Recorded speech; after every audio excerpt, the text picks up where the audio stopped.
There's a story the public sees, and then there is the story that exists underneath it all. The public watches the composed, measured face, the carefully worded statements, the calm delivery of words during unimaginable stress. People admire that composure. They share the videos, offer condolences, and send thoughts and prayers. But what almost nobody truly sees is the deeper, layered tragedy. Beyond the surface is a story of a 54-year-old woman confronting the collapse of her world, feeling powerless and alone, while millions watch her every move. This is a story that cannot be captured in a headline. The public persona versus private pain, Savannah Guthrie has been performing in front of cameras, projecting strength, composure, and control, while facing the worst crisis of her life. To the public, she seems unshakable, a model of resilience. But this is only the surface version, the public-facing image. Behind closed doors, she is not a symbol of composure. She is a daughter whose mother is missing, a woman struggling to navigate impossible timelines, and a parent juggling her own children's needs while managing her own fear and grief. The difference between the public and private Savannah underscores the profound weight she bears alone. The invisible layers of tragedy, the tragedy unfolds in multiple overlapping layers that go unnoticed. Beyond the headlines lies fear, heartbreak, and exhaustion that cameras cannot capture. Savannah's situation is compounded by her position as a middle-aged woman who has spent decades working, achieving, and proving herself. At 54, most people hope to reap the rewards of their hard work, yet she faces loss and uncertainty on every side. The unseen moments, when there's no performance expected, are the ones where the depth of her suffering becomes clear. Moments only she experiences in private, and moments no one else can fully access. The weight of personal history, the private struggle, is intensified by decades of life, shaped by her mother's influence. Savannah grew up learning that strength and composure are obligations, not choices. Vulnerability was a lesson withheld, while achievement and self-control were celebrated. Even now, she carries the patterns instilled over 50-plus years, patterns that make it almost impossible to allow others to truly reach her. The very architecture of her upbringing, built lovingly but rigidly, creates walls between her and those who wish to comfort her. The tragedy lies in the impossibility of opening those walls when the one person who could authorize it is absent.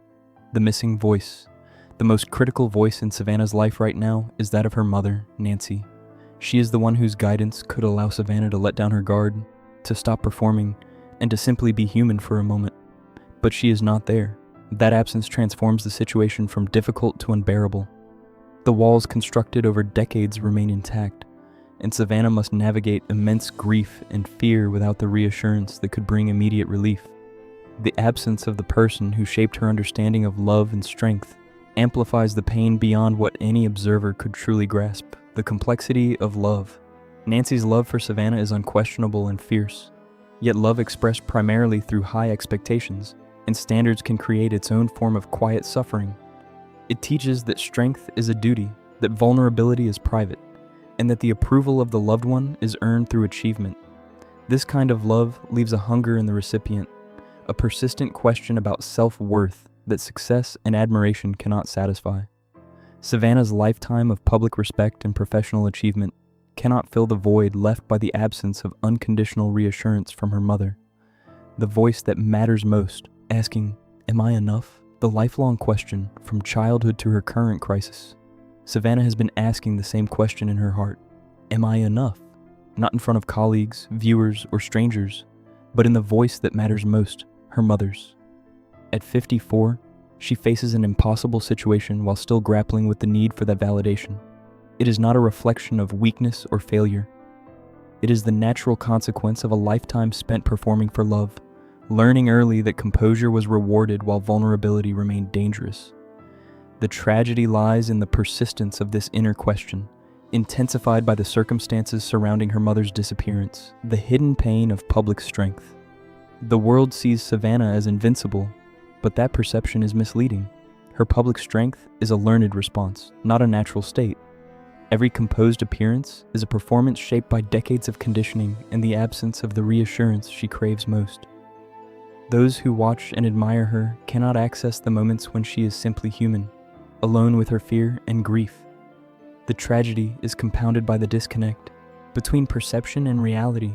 The stronger she appears to the public, the more isolated and exhausted she truly feels inside. The gift that is needed, the greatest gift her mother could give now, is not another lesson or a reminder to remain composed. It is the simplest, most profound gift of all, unconditional affirmation. 3 words, I love you, could release decades of accumulated fear and self-doubt. They would communicate that achievement, strength, or performance are not prerequisites for love. These words, when spoken by the one whose approval has defined her sense of self, could allow Savannah to finally feel enough, to stop performing, and to find solace in the human love that has always been there but never fully expressed in the simple, unconditional way she needed.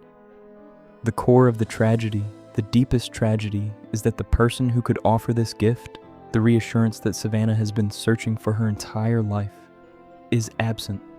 Everything else, from public attention to the intensity of the crisis, pales in comparison to this absence. The layers of fear, exhaustion, and unspoken need accumulate silently, unseen by the millions who admire her strength. The tragedy is quiet, intimate, and profound. It is the suffering of a woman whose entire life has been devoted to performing love in the ways she was taught, yet whose deepest need remains unmet at the most critical moment. Conclusion: let her feel enough. When Nancy returns, the healing begins not with achievements, advice, or strategies, but with words of unconditional love. Savannah has lived her life trying to earn love and validation through strength, composure, and achievement. Now, the power lies in simply hearing, "You are enough. You have always been enough. I have loved you unconditionally from the start." That acknowledgement, delivered in the voice that has always mattered, can release decades of unspoken tension and finally allow her to rest, grieve, and be human without expectation. The public may never witness it, but it is the deepest hope for a long-suffering daughter.